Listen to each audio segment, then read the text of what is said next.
é importante dizer que leio também a Bíblia na língua hebraica, só que evidentemente eu não chego às mesmas conclusões que o nosso querido amigo Mirra, né? E o Rony também chegaram. Aliás, o Rony fez uma proposta interessante, mas a meu ver impraticável. Ele propôs lermos, né, que leiamos o Tanar sem preconceitos. Isso não existe, né?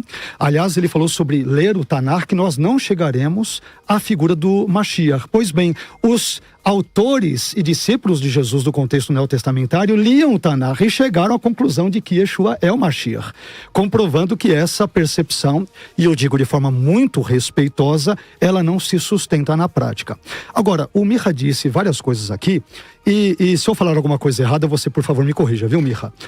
E a nossa ideia, evidentemente, é termos um debate, uma conversa amistosa, em que pese, às vezes, os ânimos, em razão do tema, podem eventualmente se exaltar. Mas os judeus entendem, por exemplo, que a Torá tem duas partes, correto? A Torá Shebe'al Peh, correto? Que é a Torá oral, e a Torá Shebirtav, ou seja, a Torá escrita. Quanto à Torá Shebe'al Peh, ela abrange, de certa forma, todos os comentários originalmente orais e posteriormente escritos sobre o Tanar, por exemplo, o Talmud, os Midrashim, a Targumim, assim por diante, correto? Estou certo?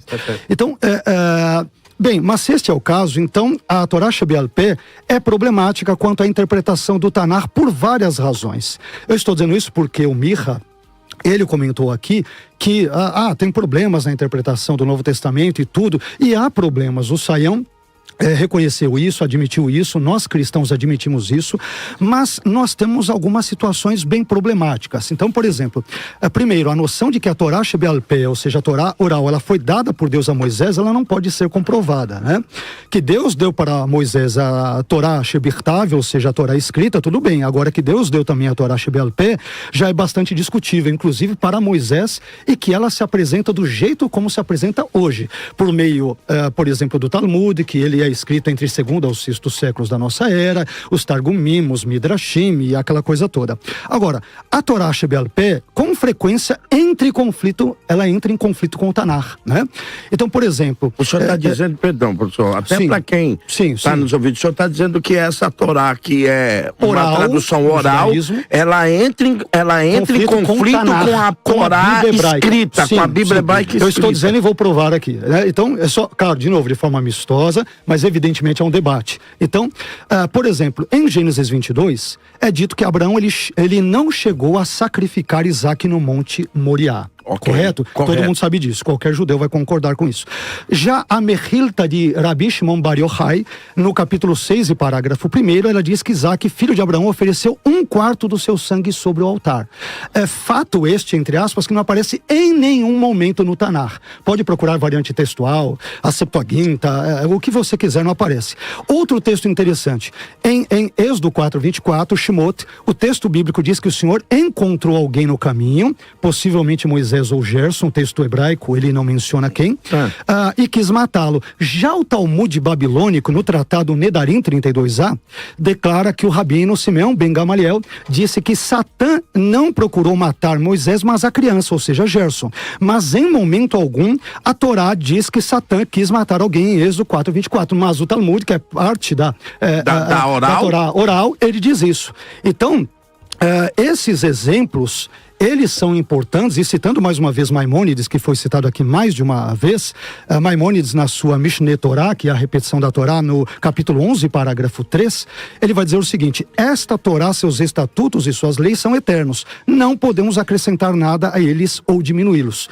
E isso ocorre nas interpretações judaicas do Talmud, dos Midrashim, dos Targumim, e tantos outros casos que, se eventualmente tivermos tempo, não sei se teremos, nós poderemos discorrer isso, porque não entramos nem em Isaías 53, que é muito importante. E nós vamos entrar para a nossa discussão. Mas, de novo, Mirra e Rony, Rabino Rony e Mirra, digo com respeito, por favor, entre amigos. Mas Mirra, deixa eu te fazer uma pergunta. Percepção. Sim. O senhor nos fez, por favor, uma interpelação, para não dizer uma acusação, de que nós acreditamos em uma Bíblia que ela é de tradução, de traduções, e o senhor diz se perde a originalidade. Sim. É isso, mais ou menos, Mirra? É isso. Há uma pergunta que eu faço ao senhor também. uma tradição de tantos anos, como o senhor crê que Deus deu a Moisés tanto a Torá escrita, eu estou dizendo assim, para que o ouvinte possa entender, como a Torá oral. É isso? O senhor acredita que ambas foram dadas a Moisés diretamente a Deus? Essa tradução oral, passada de pai para filho, de sábio a sábio, durante tanto tempo, o senhor também não acredita que ela possa ter se perdido, de alguma maneira, ter sofrido algum tipo de corrupção no que ela ensina? Certo, essa foi a melhor pergunta que eu já poderia ter recebido de um pastor, e eu te agradeço por essa pergunta, porque essa é uma pergunta bastante pertinente. Mas quando uma pessoa pergunta assim, é porque ele ainda não entendeu 100% como funciona a Torá oral. A maior prova é que a Torá oral, ela é perfeita, é o fato que você não vai achar nenhum povo na história da humanidade tão pequeno quanto o povo de Israel, que mantém as tradições do mesmo jeito que o avô, o bisavô, o tataravô e tudo tal. Eu sou a prova viva que a Torá oral existe. Número 2, na própria Torá escrita está escrito sobre a Torá oral.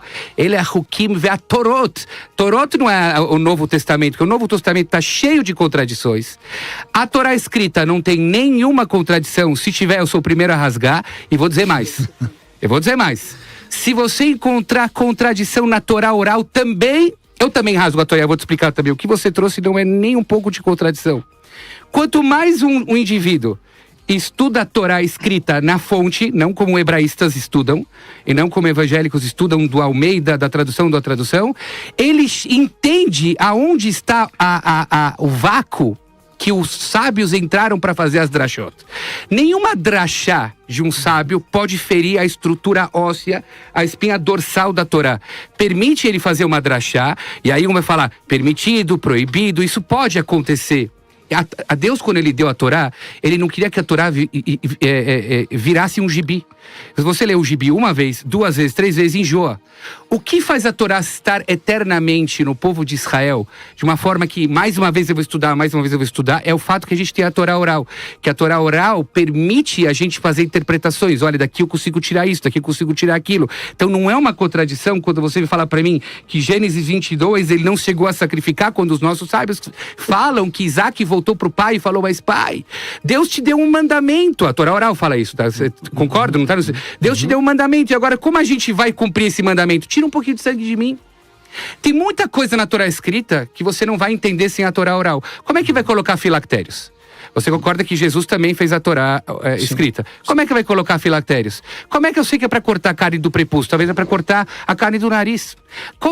Quem ensinou pra gente como fazer os preceitos que a gente faz até hoje sem mudar nada? É a Torá oral. E isso a gente recebeu do pai, do filho, do avô e tudo tal. Seria uma mudança. Porém, quando veio o Rebbe Yehuda Hanassi, ele falou, opa. Se eu não escrever essa Torá oral, vai acontecer o que hoje acontece no mundo cristão, que é problemas na espinha dorsal. Qual é o problema na espinha dorsal? Uns acham que é 1, outros acham que é 2, outros acham que é... Isso aqui é uma questão estrutural. Uns acharem 1, outros acharem 2, outros acharem 3, nós estamos discutindo com problemas estruturais. Rabi Yehuda Hanassi viu, eu tenho esse problema, vou ter esse problema, então eu vou escrever a Torá oral. Então ela veio sim, no século 3, no século 4 e tudo tal, para realmente registrar tudo que os sábios fizeram. Agora, quando eles não discutem nada na espinha dorsal da Torá. A espinha dorsal da Torá tá claríssima. Intocável, eu até quero que o Rabino Rony, que ele... O dia a dia fala com certeza disso, complemente. Eu tenho certeza que ele tem algo a complementar. Olha só, professor Luiz Saião, e aí? Olha... Eles acham contradição em nós, não, que pode se perder, mas a Torá, que já é muito mais antiga do que nós, que demorou séculos para que ela fosse escrita textualmente, com a preocupação, porque parece, Rabino, que houve a preocupação de que essa... se perdesse. Iria. Então, mas quem me prova que ela não se perdeu antes dela ser escrita? Professor Luiz Saião, é só uma pimenta, tá bom? Claro. Então, eu entendo, né? Até porque eu tenho muita simpatia e amor pelo povo judeu, eu entendo, né? O que leva a Torá BLP é o fato de que quando você lê a Torá, o mesmo Tanar, a pergunta é: bom, aqui tem o mitzvah, aqui tem a ordem de Deus. A pergunta é, como eu interpreto isso bem e como é que eu pratico. Então toda a intenção, ela é razoável, mas o bom judaísmo de hoje, ele vai dizer que entre as coisas mais importantes de entender a lei de Deus é chamado kavaná, a intenção, né? Então quando a gente lê o que Yeshua fala, por exemplo, você vê que ele está discordando de alguns religiosos da sua época, não em função do valor da Torá, mas em função de como se deve ler e como é que deve praticar. Agora, eu me permito discordar do Mirra aqui, porque a gente conhece bastante desse ambiente judaico. Seria bom chamar um caraíta aqui para ver o que ele tem a dizer sobre essa questão da tradição oral, porque são judeus e eles não consideram a Torá BLP dessa maneira, né? Quer dizer, a coisa ela é mais bonita do que eu acho, é mais ampla do que ele pretende apresentar tão bonita, né? Exato. E, então existem desafios, não dá para a gente dizer, olha, se você for ver, tá tudo arredondadinho. E assim, eu tenho amigos judeus, por exemplo, eu acho que esse desafio é tão grande que uma das razões porque boa parte da população de Israel, por exemplo, é secularizada. E eu tenho, né, amigos em Israel que até eu brinco com eles. Eu sei que eles não se simpatizam muito com o Bnei Gur, eu não gosto muito do Chabad, né? Aí eu falo, eu vou te levar lá pro Rebbe te abençoar agora. Não, sai fora, eu tô não sei o quê. É como se eu pegar, é como eu chegar para um batista tradicional, falei, vou te levar na Universal ali. Não, tô fora. Então, eu digo para você que não é tão redondinho assim, né? E eu insisto mais uma vez, eu gostei da palavra do Rony, e eu acho que ela deve ser ampliada. Na minha opinião, né? E aí mais uma palavra bem importante aqui, os maiores eruditos que construíram as maiores ferramentas linguísticas de hebraico, Ivrit Tanachit, são do mundo protestante. Então eu estava fazendo mestrado em hebraico na Universidade de São Paulo, meu professor de Israel falou, não, se você quiser pegar material bom, isso você tem que ver com os protestantes, principalmente os protestantes alemães. Então você tem o Köhler Baumgartner Lexicon, KBL, publicado pela editora Brill na Holanda, que é referência máxima em estudos.